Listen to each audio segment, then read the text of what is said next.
পুরুষ মানুষ যদি কর্ম না জানে তাহলে সে বাইরে কেন তার পরিবারের কাছেও সে মূল্যায়ন পাবে না, এটাই বাস্তব। তো আজকালকার জীবনে কর্ম প্লাস শিক্ষা বা স্মার্টনেস দুটোই থাকা জরুরি। আসসালামু আলাইকুম সম্মানিত ভিউয়ার্স, তো সকলে কেমন আছেন? আশা করছি আলহামদুলিল্লাহ ভালো আছেন। তো এতদিন যাবত যে ইন্টেরিয়র ডিজাইনের যে কাজের শর্ট ভিডিওগুলো আমি দিচ্ছিলাম তার আজকে পুরো কাজের ভিডিওটাই আমি আপনাদেরকে দেখানোর চেষ্টা করব ইনশাল্লাহ। তো ভিউয়ার্স, আপনারা দেখতে পাচ্ছেন যে বোর্ড মিস্ত্রি তারা তাদের কাজের পুরো সিলিংটাকে ফ্রেম আকারে সাজিয়ে নিয়ে সেখানে বোর্ড দিয়ে পুরো সিলিংটাকে আটকে দিচ্ছে। সেই সঙ্গে আমিও আমার কাজগুলোকে আগিয়ে নিচ্ছিলাম, যেখানে সিলিং এর যেই গ্যালারিতে যেখানে লাইট হবে সেই স্থানগুলোতে তারগুলো টেনে দিচ্ছিলাম। তো পুরোপুরি সিলিংটাকে করা হয়ে গেল।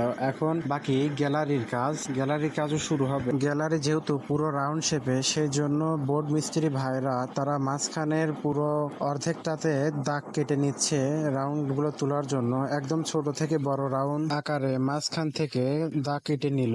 এবার এই দাগের মাঝখান থেকে গ্যালারির কাজ শুরু করবে, ছোট থেকে বড়। এরপর আমি আমার যে কাজগুলো অবশিষ্ট বাকি ছিল সেগুলো শুরু করলাম। প্রতিটা খোপে 4টা করে স্পট লাইট হবে, চতুর্দিকে 4টা করে দিতে হবে যাতে করে স্কোয়ার বোঝা যায়। তো এখান থেকে শুরু করে আমি লাইটের মাপ নিয়ে এখান থেকে কাটা শুরু করলাম। তো আমার কাটা প্রায় শেষের দিকে। এখানে আমার এই যে লাইট পয়েন্টের তারটা আছে এখানে রেখে দিয়েছি, যাতে পরবর্তীতে যখন ফিনিশিং হয়ে যায় তখন শুধু লাইটটা লাগিয়ে দিলে হবে। তো এরপর আমি হোলসার দিয়ে গ্যালারির মাঝখানে যে ফাঁকা আছে ওই ফাঁকা জায়গাতে হোলস করে নিচ্ছি, যাতে করে এখান দিয়ে আমি পয়েন্টের তারটা এদিক দিয়ে নামিয়ে নিয়ে আসতে পারি। তো হোলসার দিয়ে আমি এখানে ফুটা করে নিলাম। এই বোর্ডটা ছিল পিভিসি বোর্ড, তাই সেজন্য আমাকে হালকা বাটাল দিয়ে হারিয়ে নিতে হচ্ছে। তাছাড়া বোর্ড হোলসারের মধ্যে আটকে গেলে আমার কাজে অসুবিধা হবে, তাই আমি বাটাল দিয়ে সুন্দর মতো ছাড়িয়ে নিলাম। তো এভাবে করে প্রতিটা গ্যালারির পয়েন্টের জন্যই আমি হোলস করে করে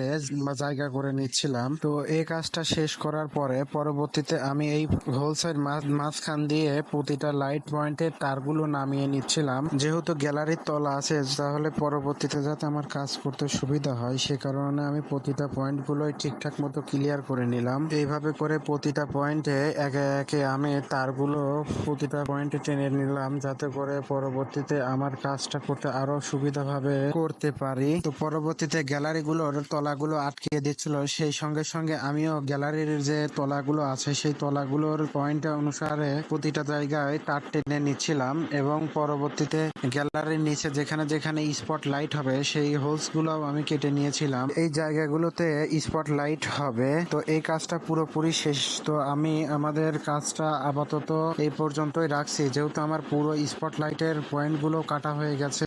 এখন বাকি ফিনিশিং এর কাজ। তো ফিনিশিং এর কাজটা পরবর্তীতে যখন রঙের পর হবে তখন আবার ফিনিশিং এর কাজ করব। এখন মোটামুটি আমার কাজটা শেষ হয়েছিল। তো পুরো ভিডিওটা নিচ্ছিলাম যে কোথায় কি করলাম না করলাম। তো ইতিমধ্যে রঙের কাজটা শুরু হয়ে গেছে। রং মিস্ত্রিরা তাদের প্রতি জায়গায় পুটিং করে করে পুরো ফিনিশিং এর কাজে ব্যস্ত। তো পুরো কাজটা রং হয়ে গেল।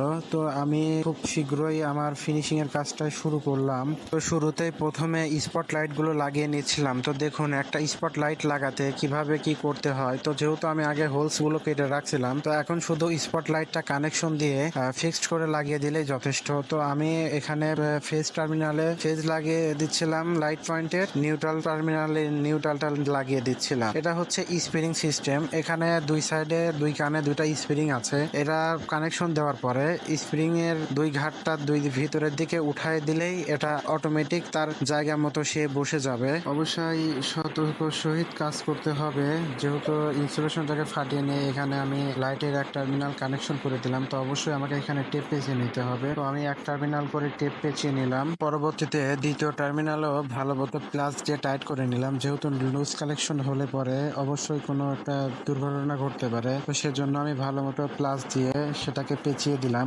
এরপরে দ্বিতীয়টাকে টেপ করে দিচ্ছিলাম। তো টেপ করা শেষ। এখন আমি তারগুলোকে উপরের দিকে উঠায়ে ক্লিপ দুটাকে স্প্রিং এর দুটাকে সোজাভাবে ভিতরের দিকে আলতো ভাবে ধরে ঢুকিয়ে দিচ্ছিলাম। তো এটাকে পরবর্তীতে এভাবে ছেড়ে দিলে পরেই সেটা অটোমেটিক লেগে যাবে। যেহেতু আমার কাটাগুলো একদম সঠিক এবং সুন্দর মতো ফিনিশিং ছিল, সেজন্য সেটা আলতো ভাবে লেগে গেল। তো এইভাবে করে যেখানে আমার প্রতিটা পয়েন্টের হোলস করা ছিল সেখানে সেখানে আমি প্রতিটা লাইট একে একে লাগিয়ে ফেললাম। তো টোটাল 12 ওয়াটের প্যানেল স্কোয়ার লাইট গুলা ছিল 14 পিস এবং গোল রাউন্ড 7 ওয়াটের রাউন্ড প্যানেল গুলো ছিল 33 পিস। তো একে একে সবগুলো লাগিয়ে ফেলার পরে এখন শুধু বাকি রইল গ্যালারির কাজ। তো গ্যালারিতে এইভাবে প্রতিটা গ্যালারিতে চেন লাইট গুলো মাপ করে করে কেটে বসিয়ে দিচ্ছিলাম। এটা হচ্ছে গোল্ডেন কালারের লাইট। তো এটাকে মাপ করে কেটে, যেহেতু এটা মিটার আকারে কেটে নিতে হয়, না ছাড়া হয়তো লাইট গুলা জ্বলবে না। এটা হচ্ছে সিরিজ কানেকশন। এটা মাপ করে করে 1 গজ পর পর কাটতে হয়, মানে যতটুকু লাগবে সেই মাপ অনুযায়ী গজ, যেখানে গজের মাপ পড়বে সেই গজ থেকে কেটে নিতে হবে। তো এভাবে একে একে প্রতিটা গ্যালারির মধ্যে এভাবে চেন লাইট গুলো বসিয়ে দিচ্ছিলাম। তো পরবর্তীতে এখানে চলে আসলাম এই রাউন্ড গুলাতে। এই রাউন্ড গুলার মাঝখানে এই পকেটের ভিতরে আমি লাইট গুলো সব বসিয়ে দিচ্ছিলাম। আর আমার হাতে যেটা দেখতে পাচ্ছেন এটা হচ্ছে এই চেইন লাইটের ব্যালেশ। আর ওই যে ওখানে 2 পিন প্লাগ লাগিয়েছি, সেখান থেকে আমি সকেটের কানেকশন দেব। এটা হচ্ছে এই লাইটের কানেক্টর। এই কানেক্টরের 2 পিন, 2 মাথাটাকে এই লাইটের চেন লাইটের 2 প্রান্তে বসিয়ে দিতে হবে। বসিয়ে দেওয়ার পর অ্যাডাপ্টার বা ব্যালেন্সের প্রান্তে সকেট আকারে এইভাবে ভিতরের দিকে লাগিয়ে দিতে হবে। যেমনটা প্লাগ লাগাই সেমনটা এইভাবে এইখানেও লাগিয়ে দিতে হবে। তো পরবর্তীতে এখানে লাগানো হয়ে গেলে আপনার 2 পিনের মাথায় যেখানে আমার লাইন আছে সেখানে আমি প্লাগটাকে পরিয়ে দিলেই এভাবে, এই যে এখানে আমি সংযোগ দিয়ে দিলাম, এখন শুধু সুইচ দিলেই এভাবে লাইট গুলো জ্বলে উঠবে। তো পরবর্তীতে সুইচ দেওয়া হলো। তো সুইচ দেওয়ার পরে এইভাবে দেখতে পাচ্ছেন যে লাইটটা জ্বলে উঠছে।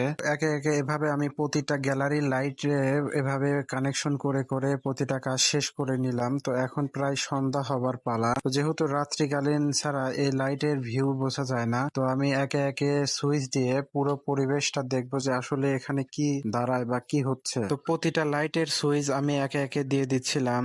তো যেহেতু অনেকগুলো সুইচ, তো প্রতিটা সুইচ দিয়ে পরবর্তীতে আমি দেখলাম যে এখানে যেটা হচ্ছে, তো আমি না, আপনারা নিজের চোখে দেখুন যে আসলে ভিডিওর মাধ্যমে এখানে কাজের শেষ পর্যন্ত কি ভিউ আসলো বা কি পরিবেশ দাঁড়াচ্ছে। তো যেহেতু আমি শুধুমাত্র গ্যালারির লাইট গুলোই দিয়েছিলাম, তো আপনারা দেখতে থাকুন যে আসলে আগের যে আমি ছবিতে যে কাজের ভিডিওটা দিয়েছিলাম সেটার সঙ্গে এটা মিলতেছে কিনা। তবে হ্যাঁ, ছবি থেকে একটু মডিফাই করা হয়েছে। যদি একই জিনিস বারবার হয়ে যায় তাহলে আসলে সেটা দেখতে হয়তো বা খারাপ দেখা যাবে বা ভালো নাও লাগতে পারে অনেকের, সেজন্য একটু চেঞ্জ করলাম ডেকোরেশনের লাইটিং গুলো বা ডেকোরেশনটাকে। তো আপনারা যারা এরকম সুন্দর ডেকোরেশন বা ইন্টেরিয়র ডিজাইন বা রুমের ভেতরে ইন্টেরিয়র ডিজাইন বা সিলিং এর ডেকোরেশন করতে চান, তারা অবশ্যই আমার সঙ্গে যোগাযোগ করতে পারেন। ইনশাল্লাহ আপনার রুচিসম্মত কাজ করে দেওয়ার চেষ্টা করব। পরবর্তীতে আমি নিচ থেকে নেমে আমি জুম করে দেখতেছিলাম যে আসলে ডেকোরেশনটাকে কেমন দেখাচ্ছিল।